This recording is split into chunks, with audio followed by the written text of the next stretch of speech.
So అప్పుడు 2007లో women cancers సంబంధించి awareness programme start చేశాం. Creating awareness, early detection and treatment okay.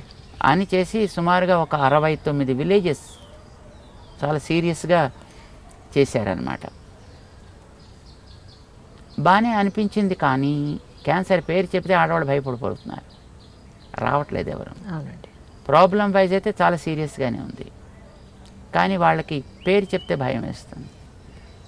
అందుకోసమని cancer పేరు తీసేసి మహిళా ఆరోగ్య వికాస్ అని ఒక పేరు పెట్టి,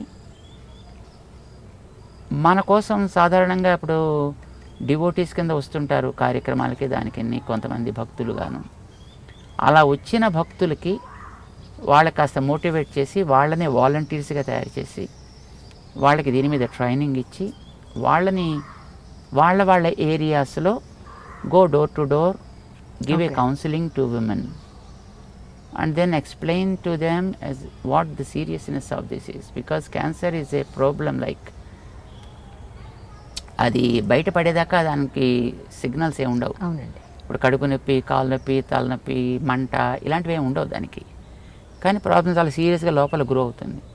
ఒకసారి బయటకు పడేటట్టుగా అది వచ్చింది అని అంటే it is almost in the serious state, 3rd or 4th స్టేజ్లో ఉందని అర్థం అనమాట. సో ఆ స్థితి రాకుండా ఉండేటట్టుగా వాళ్ళు ఏం చేస్తే మంచిది, ఆహారపు విధానాలను ఎట్లా మార్చుకుంటే మంచిది, జీవన విధానాన్ని ఎట్లా వాళ్ళు జాగ్రత్తగా చూసుకోవడం మంచిది, పరిశుభ్రత అనేది ఎంతవరకు అవసరము, ఇవి వాళ్ళకి టీచ్ చేయడానికని టీమ్స్ని తయారు చేసి దెన్ ప్రాజెక్ట్ స్టార్ట్ చేసామన్నమాట. అలాగా 2010 నుంచి దాన్ని చాలా సీరియస్గా మన వాళ్ళు చేస్తున్నారు. ఇప్పటిదాకా సుమారు 9 లక్షల పైన విమెన్కి మన వాళ్ళు ఈ రకమైనటువంటి స్క్రీనింగ్ చేయగలిగారు అనమాట.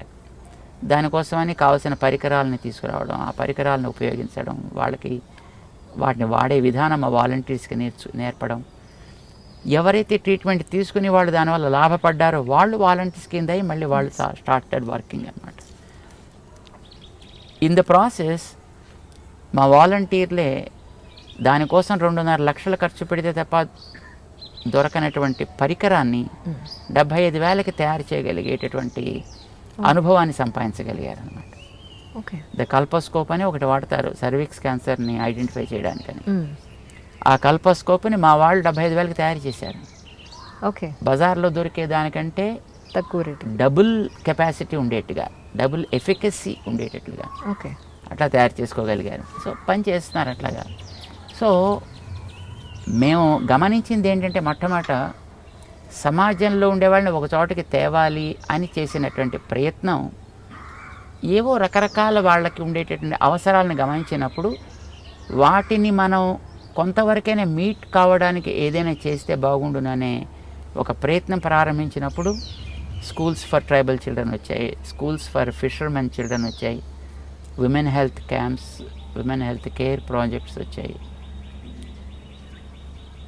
అయితే ఇలాంటివి మనం తాత్కాలికంగా మనం కొంతవరకు చేయగలుగుతాం. బికాజ్ మేము పెద్ద మఠాధిపతులం కాం, మేము పీఠాధిపతులం కాం, ఏదో సామాన్యమైనటువంటి భిక్షా సన్యాసి. ఏదైనా కార్యక్రమం మేము చేయాలంటే ఏదో వీళ్ళ దగ్గర వాళ్ళ దగ్గర తొలకాస్త ఏదో పట్టుకొచ్చి కార్యక్రమాలు నడిపిస్తూ ఉండాలి. మాకంటూ పెద్ద fixed deposits, assets, properties, regular fixed income లాంటివి ఏమి ఉండవు, లేవు ఇప్పటిదాకా. సో ఏదైనా వచ్చి ఎక్కడి నుంచైనా కొంతమందిని మోటివేట్ చేయాలి, తీసుకురావాలి, కార్యక్రమం చేయాలి. So that is how the things are happening. మేము ఇప్పుడు ఇన్ని సర్వీసెస్ మేము ఫ్రీగానే చేస్తున్నాం. అంటే ఇప్పుడు అంధులకి స్కూల్స్, కాలేజెస్ నడిపిస్తున్నాం మేము. అవునండి, అవును, నేను విన్నాను. యాక్చువల్లీ నేను కూడా ఎక్కడికే వస్తున్నాను, మీరు ఎక్కడికే వచ్చారు. అలాగే ఇప్పుడు ట్రైబల్ స్కూల్స్ నడిపిస్తున్నాం, హెల్త్ క్యాంప్స్ చేస్తున్నాం. ఇవన్నీ మొత్తం ఉచితంగానే. ఉచితంగా చేసుకోమన్నా మహిళలు చేసుకోరు. దేవుడి సమయాలు అంటే మేము మహిళలకి క్యాంప్స్ స్టార్ట్ చేసిన తర్వాత గమనించింది ఏంటంటే, వాళ్ళకి ఏడాదికి ఒకసారైనా తప్పకుండా ప్యాప్స్మియర్ టెస్ట్ అని ఒకటి ఉంది. దానిని వాళ్ళు చేయించుకోవాలి డాక్టర్స్ దగ్గర. అది చేయించుకోవాలంటే సుమారుగా 700 నుంచి 1,000 రూపాయల దాకా ఖర్చు అవుతుంది. అంత డబ్బు ఖర్చు పెట్టడం వాళ్ళకి ఇష్టం ఉండదండి. వాళ్ళ కోసమని భర్త కోసం ఖర్చు పెడతారు, పిల్లల కోసం ఖర్చు పెడతారు, బంధువుల కోసం ఖర్చు పెడతారు. చీరల కోసం ఖర్చు పెడతారు, ఆభరణాల కోసం ఖర్చు పెడతారు. ఆరోగ్యం కోసం చేసుకోరు. వాళ్ళ ఆరోగ్యం మీద వాళ్ళకి దృష్టి ఉండదు. కానీ గృహంలో ఎవరికి అనారోగ్యం ఏర్పడ్డా పెద్ద ప్రాబ్లం లేదు. కానీ గృహిణికి అనారోగ్యం ఏర్పడినప్పుడు మొత్తం ఆ కుటుంబం అంతా అతలాకుతలం అయిపోతుంది. అది అందరికీ తెలిసిందే. అయినప్పటికీ ఆవిడకి ఏదైనా సమస్య వస్తే తెలిస్తే భర్త అంగీకరిస్తాడో అంగీకరించాడో, పిల్లల కష్టాలు వస్తాయేమో తను కనుక చేయకపోతే, సరే ఏదో కాస్త ఇంటి వైద్యం చేయించుకొని ఏదో మనం చూసుకుందాంలే, మేనేజ్ చేద్దాం అన్నట్టుగా ఉండిపోతారు. సాధారణంగా యావరేజ్ భారతీయ మహిళ యొక్క మనస్తత్వం అది. సో ఇలాంటి సిచ్యువేషన్లో వాళ్ళని మళ్ళీ 1000 రూపాయలు మీ హెల్త్ కోసం ఏం లేని దాని వాళ్ళకి తెలియదు కదా, ఉందో లేదో కూడా వాళ్ళకి తెలియదు. అంచేది ఏం లేదని అనుకుంటారు. ఏం లేని దానికోసం ఒక 1000 రూపాయలు మీరు ఖర్చు పెట్టండి అంటే వాళ్ళు ఎందుకు పెడతారు? పెట్టరు. అంచేత మేము ఉచితంగానే మొత్తం ఈ క్యాంప్స్ అన్నీ చేస్తున్నామమ్మా. ఇదంతా కూడా ఎక్కడి నుంచో అక్కడి నుంచి తీసుకొచ్చి మన వాళ్ళు చేస్తున్నారు కార్యక్రమం. ఏదో తాత్కాలికంగా ఎవరో ఒక్కొక్క డోనర్ వస్తారు, వాళ్ళని ఒక క్యాంప్ స్పాన్సర్ చేయండి అంటే స్పాన్సర్ చేస్తారు, కార్యక్రమాలు జరుగుతాయి. ఇంత కార్యక్రమాలు పర్మనెంట్గా చేయాలి అని అంటే మనకి కష్టం కదా జనరల్గా.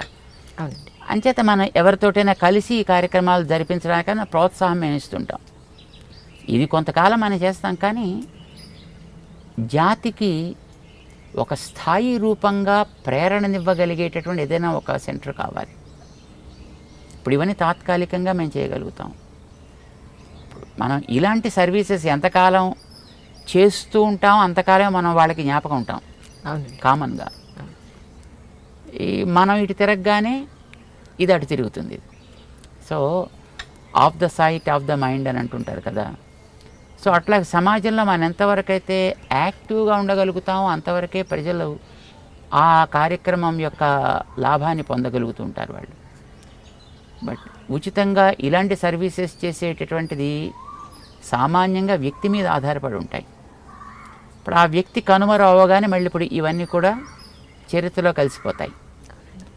అలా కాకుండా ఏదైనా ఒక ప్రేరణ కూడా సమాజానికి, అంటే వ్యక్తిని గమనించాలి, కుటుంబాన్ని గమనించాలి, సమాజాన్ని గమనించాలి, భౌతికమైన అవసరాలు చూడాలి, వీటితో పాటు వ్యక్తిలో ఆధ్యాత్మిక అవసరాలను కూడా చూడగలిగే స్థితి కావాలి.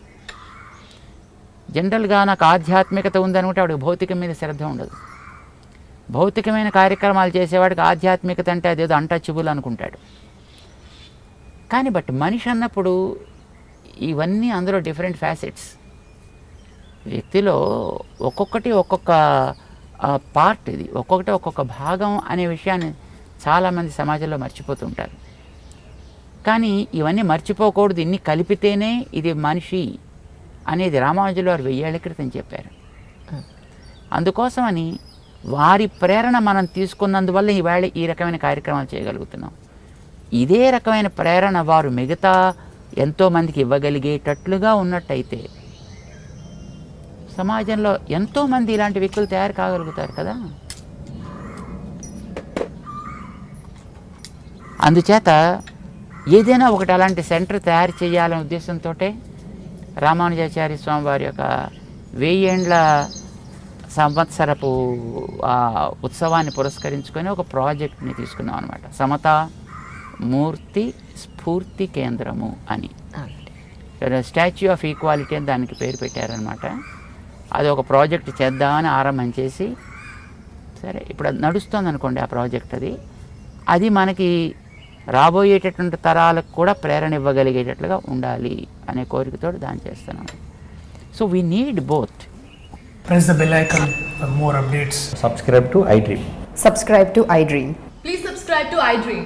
Subscribe to iDream. Please subscribe to iDream. For more such videos, please subscribe to iDream. For more videos, please subscribe to iDream. And you're watching iDream Media. Please like, share and subscribe to the channel. And don't forget to subscribe to iDream. Please subscribe iDream Media. Do subscribe to iDream. Subscribe to iDream Media. Do subscribe to iDream Media. Don't forget to subscribe. Click on the button below. Don't forget to subscribe to iDream.